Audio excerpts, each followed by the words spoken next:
Hello everyone, स्वागत है आप लोग का हमारे यूट्यूब चैनल में। तो आशा करते हैं आप लोग की तैयारी अच्छा चल रही होगी। तो बीएसएफ ट्रेडमैन के लिए हम लेकर आ चुके हैं और 2-3 दिन बचा है। तो आप लोग अच्छा से इसे देखिए और अपने तैयारी को परखिए कि हम कितना सही कर रहे हैं। तो चलिए हम एक एक करके बताना स्टार्ट करते हैं और आप लोग अपना देखते रहिएगा कि हम कितना सही कर रहे हैं। तो चलिए पहला क्वेश्चन से स्टार्ट करते हैं। तो पहला क्वेश्चन देखिए, स्क्रीन पर दिख रहा होगा आप लोग को। तो पहला क्वेश्चन है, अंधे की लकड़ी मुहावरे का अर्थ है, यानी कि मुहावरे का अर्थ हम लोग को बताना है क्या होगा। तो पहला है बहुत कमजोर होना, दूसरा एकमात्र सहारा, तीसरा बिल्कुल समर्थ होना और चौथा किसी अंधे व्यक्ति की छड़ी। तो बताइए आप लोग क्या होगा। तो इसका आंसर आप लोग कमेंट में कमेंट कीजिए, ठीक है। और नहीं आ रहा है तो हम बता रहे हैं, ठीक है। इसका हो जाएगा अंधे की लकड़ी मुहावरे का अर्थ हो जाएगा एकमात्र सहारा, ठीक है। इस मुहावरे का अर्थ क्या हो जाएगा, एकमात्र सहारा। तो चलिए अगला प्रश्न देखिए। अगला प्रश्न क्या है, अगला प्रश्न है चुगल चंगुल में फंसना मुहावरे का अर्थ क्या है। ऑप्शन ए परेशान करना, ऑप्शन बी परेशानी में डालना और ऑप्शन सी मीठी मीठी बातों से वश में करना और ऑप्शन डी उपयुक्त इनमें से कोई नहीं। तो इसका आंसर क्या हो जाएगा आप लोग कमेंट में बताइए, ठीक है। तो इसका आंसर हो जाएगा ऑप्शन सी मीठी मीठी बातों से वश में करना, ठीक है। चंगुल में फंसाना मुहावरे का अर्थ क्या हो जाएगा, मीठी मीठी बातों से वश में करना। तो ऑप्शन सी राइट हो जाएगा, याद रखिएगा मुहावरे का अर्थ, ठीक है। चलिए अगला प्रश्न देखिए। अगला प्रश्न क्या है, एक पथ दो काज कहावत का अर्थ क्या है। एक चीज के अनेक चाहने वाले, या एक साथ दो काम होना, या एक रास्ते में दो काम करना, या उपयुक्त इनमें से कोई नहीं। इसका आंसर क्या हो जाएगा, इसका आंसर हो जाएगा एक साथ दो काम करना है। एक पथ दो काज कहावत का अर्थ हो जाएगा एक साथ दो काम करना, ठीक है। तो ऑप्शन बी राइट हो जाएगा जो कि सही है। चलिए अगला प्रश्न देखिए। इसमें क्या कर रहा है, कह रहा है शुद्ध और अशुद्ध। इसमें यानी कि एक क्या है, एक वाक्य शुद्ध है और 3 अशुद्ध है। तो शुद्ध वाक्य को हम लोग को छांटना है। तो चलिए देखते हैं कौन सा शुद्ध वाक्य है। चलिए एक एक करके हम पढ़ते हैं और आप लोग बताइएगा कि कौन सा शुद्ध वाक्य है। चलिए देखिए पहला क्या है, वह सब लोग भले हैं। और दूसरा देखिए, भीड़ में 4 जयपुर के व्यक्ति थे। और तीसरा है, मनुष्य ईश्वर की उत्कृष्टतम कृति है। और डी नंबर है, वह सारे गुप्त रहस्य प्रकट कर देगा। तो आप लोग को इसमें क्या सही लग रहा है आप लोग बताइए, ठीक है। देखिए वह सब लोग भले हैं, यानी कि वह नहीं होगा, वे सब लोग भले होंगे। तो ये वाला गलत हो जाएगा। भीड़ में 4 जयपुर के लोग थे, भीड़ में 4 जयपुर के व्यक्ति थे, ये भी गलत लग रहा है, ठीक है। तो देखिए इसमें सी ऑप्शन देखिए क्या है, मनुष्य ईश्वर की उत्कृष्टतम कृति है। वह सारे गुप्त रहस्य प्रकट कर देगा, वह सारे गुप्त रहस्य प्रकट कर देगा, ये भी गलत लग रहा है, ठीक है। तो सी हम लोग को सही लग रहा है। तो क्या हो जाएगा आंसर, सी राइट हो जाएगा। तो याद रखिएगा, इसमें आप लोग को याद नहीं करना, इसमें समझना है। तो ठीक है, सी ऑप्शन इज राइट हो जाएगा। चलिए अगला प्रश्न देखिए। इसमें भी हम लोग को क्या बताना है, सही का वाक्य का पहचान करने हैं। तो देखिए सही वाक्य कौन सा है होने वाला है। चलिए देखिए क्या है, राम को अनुत्तीर्ण होने की आकांक्षा है। बी है, राम को अनुत्तीर्ण होने का शक है। या जंगल में प्रातः काल के समय बहुत सुहावना दृश्य होता है। या मेरे से मत पूछो। तो देखिए इसमें क्या है, राम को अनुत्तीर्ण होने की आकांक्षा है, आशंका है, सॉरी। और बी, राम को अनुत्तीर्ण होने का शक है। अनुत्तीर्ण होने का शक किसी पे नहीं होता है, ठीक है। तो ये वाला गलत हो सकता है। सी नंबर देखिए क्या है, सी नंबर, जंगल में प्रातः काल के समय बहुत सुहावना दृश्य होता है। प्रातः काल में, प्रातः काल के समय बहुत सुहावना दृश्य, यानी कि ये भी गलत लग रहा है, ठीक है। सुहावना, इसमें देखिए मेरे से मत पूछो, मुझसे मत पूछो, ठीक है, ये वाला भी गलत है। तो ऑप्शन ए राइट लग रहा है, ठीक है। तो ए ऑप्शन राइट हो जाएगा। क्या, राम को अनुत्तीर्ण होने की आशंका है, ठीक है, आशंका जताया जाता है। चलिए एक एक अगला प्रश्न देखिए क्या है, 81 क्या है, नेताजी को आज वहाँ जाना है। या नेताजी ने आज वहाँ जाना है। आज वहाँ नेताजी ने जाना है, वहाँ आज नेताजी ने जाना है। तो देखिए इसमें क्या सही लग रहा है आप लोगों को, नेताजी ने, ये तो देखने से ही गलत लग रहा है, यहाँ पे भी यहाँ पे भी, ठीक है। तो ये ऑप्शन राइट हो जाएगा, क्या नेताजी को वहाँ जाना है, ठीक है, यही आंसर हो जाएगा ऑप्शन ए। अगला प्रश्न देखिए क्या है, अगला क्या होने वाला है। अगला प्रश्न की ओर चलते हैं। इसमें बताना है वर्तनी शुद्धि, ठीक है, वर्तनी शुद्धि बताना है। तो चलिए देखिए एक एक करके हम इसमें वर्तनी शुद्धि को पहचानते हैं, ठीक है। देखिए क्या है, पहला दर्शनाभिलाषी या दर्शनाभिलाषी या दर्शनाभिलाषी या दर्शनभिलाषी। तो इसमें क्या हो जाएगा, दर्शनाभिलाषी होगा कि दर्शनाभिलाषी या दर्शनभिलाषी, या डी ऑप्शन होगा कि दर्शनभिलाषी। तो इसमें क्या हो जाएगा राइट आंसर, दर्शनाभिलाषी होता है, ठीक है, न कि दर्शनाभिलाषी। इसमें ये वाला सर आता है, तो क्या हो जाएगा, बी राइट हो जाएगा। चलिए अगला प्रश्न देखते हैं क्या है। अगला प्रश्न में भी हम लोग को शुद्ध अशुद्ध की पहचान करना है। देखिए क्या हो जाएगा इसका, आयोजित आयोजित या आयोजित, डी ऑप्शन देखिए आयोजित। इसमें कौन सा आप लोग को सही लग रहा है बताइए। इसमें आयोजित तो होगा नहीं, तो ये गलत हो जाएगा, आयोजित।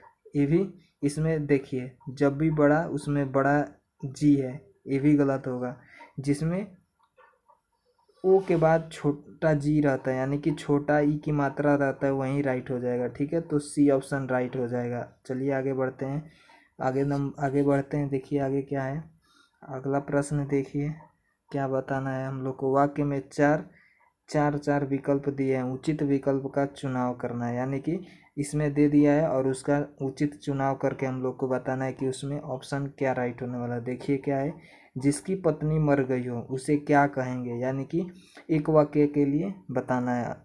इसमें देखिए विदुर कहेंगे, क्या विधवा कहेंगे, या विदुर कहेंगे, या विधाता कहेंगे। तो जिसकी पत्नी मर गई हो उसे हम लोग विधुर कहते हैं, ठीक है, विधुर याद रखिएगा, क्या ऑप्शन सी विधुर। चलिए 85 नंबर प्रश्न देखिए क्या है, जो किसी धर्म या व्यक्ति में आस्था न रखे उसे क्या कहते हैं, यानी कि जो धर्म पे विश्वास न रखे उसे को क्या कहते हैं, निशांत कहते हैं, या धर्मनिरपेक्ष कहते हैं, या धर्मभीरु कहते हैं, या नास्तिक कहते हैं। तो जो धर्म या व्यक्ति में आस्था न रखे उसे हम कहते हैं धर्मनिरपेक्ष, ठीक है, याद रखिएगा। आगे चलिए, आगे देखिए क्या है, किए गए एहसानों को जानने या समझने व मानने वाले को क्या कहते हैं, सुविज्ञ या कृतज्ञ या कृतघ्न या विज्ञ। तो जो किए गए एहसानों को समझने और मानने वाले को हम लोग कृतज्ञ कहते हैं, ठीक है, और न मानने वाले को कृतघ्न करते हैं। तो चलिए याद रखिएगा कि बी राइट आंसर हो जाएगा। चलिए आगे देखिए, अगला प्रश्न क्या है, कह रहा है इसमें निम्नलिखित वाक्यों में उचित शब्दों द्वारा पूर्ण कीजिए, 4 विकल्प दिए गए, उपयुक्त में चुनिए, यानी कि रिक्त स्थानों को हम लोग फिलिंग करना है।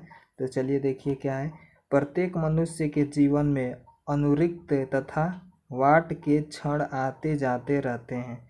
तो इसमें क्या हो जाएगा, ऑप्शन को आप लोग सेट कीजिए और बताइए कि क्या होगा, संशक्ति या विभुक्ति या विरक्ति या आसक्ति। तो देखिए प्रत्येक मनुष्य के जीवन में अनुरिक्त तथा सशक्ति, ये तो गलत लग रहा है, ठीक है।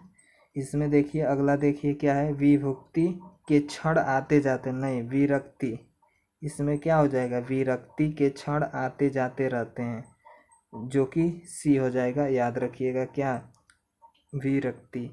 चलिए अगला प्रश्न है, देखिए सीमा पर तैनात हैं, क्या तैनात हैं बताइए, सेना या दुश्मन या डाकू या पुलिस। तो सीमा पे कौन तैनात रहते हैं, हमारे देश के वीर जवान फौजी लोग, जो कि ऑप्शन ए हो जाएगा, याद रखिएगा क्या, सेना। चलिए अगला प्रश्न क्या है, अगला प्रश्न में देखिए दिए गए वाक्य में से कुछ त्रुटियां हैं उसे छांटकर हमें बताना है। तो चलिए इसको देखिए कौन सा त्रुटि है उसमें हम लोग बताएंगे, ठीक है। देखिए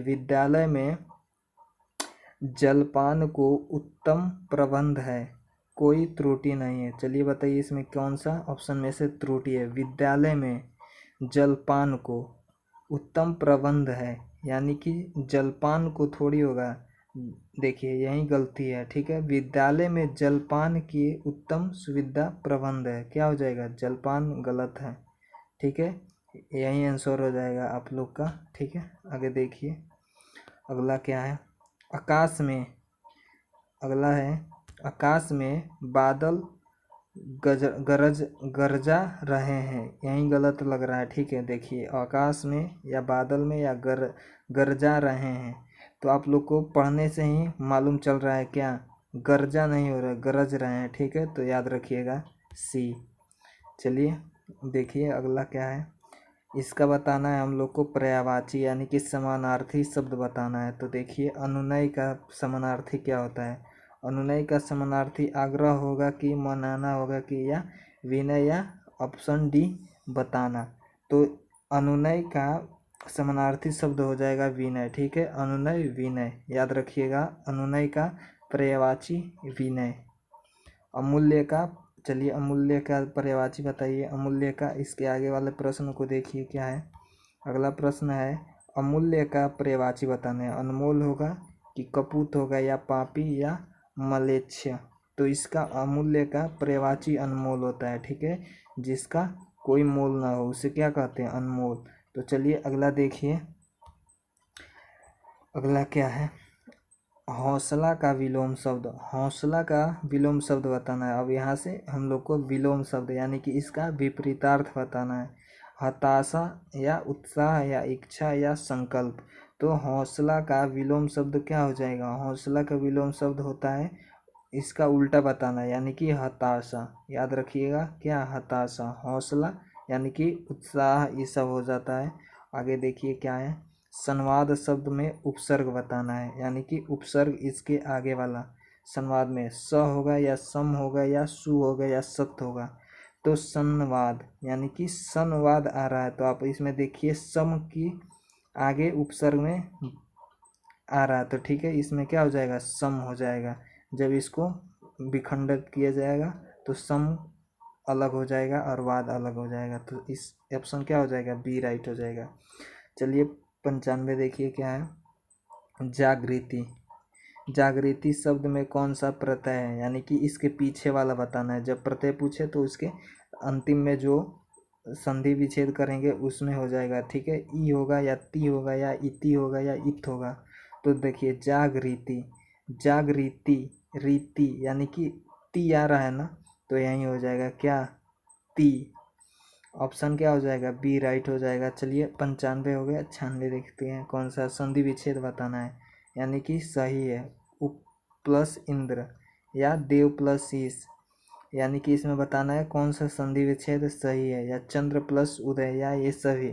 तो देखिए इसका हो जाएगा क्या, इनमें से सभी संधि विच्छेद सही लग रहा है, ठीक है। उपेंद्र, चंद्रोदय या देवेश, तो यही हो जाएगा क्या, ये सभी राइट हैं संधि विच्छेद। चलिए अगला देखें। निर्जर, निर्जन का संधि विच्छेद कीजिए। नी प्लस रंजन या नीर प्लस जन या नी प्लस जन या निह प्लस जन। तो इसका क्या हो जाएगा, निर्जन। जब भी आ जाए तो आप लोग को विसर्ग अनुस्वार लगता है, ठीक है। विसर्ग हो जाएगा क्या, निह प्लस जन। चलिए आगे देखिए क्या है। निम्नलिखित शब्दों में से कौन सा समास है, समास बताना है। आप बीती, द्विगु है, समास की द्वंद्व है, या तत्पुरुष या अवयवी भाव। तो आप बीती क्या हो जाएगा, आप बीती पे हो जाएगा तत्पुरुष, ठीक है। जिस पर आप बीती हो जाएगा क्या, तत्पुरुष। ऑप्शन सी राइट हो जाएगा। चलिए इसका अनुसार क्या हो जाएगा, सी राइट हो जा रहा है, आप बीती।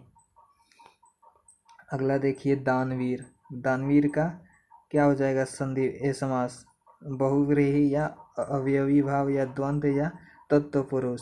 तो दानवीर, दानवीर देखिए आगे जो इसका उत्तम पद क्या प्रधान, उसे क्या कहते हैं, तत्पुरुष। तो इसमें हो जाएगा क्या, इसमें भी तत्पुरुष ही आंसर राइट हो जाएगा। अगला देखिए जो कि इस क्लास का प्रैक्टिस सेट का लास्ट प्रश्न होने वाला है। तो देखिए लास्ट प्रश्न क्या है।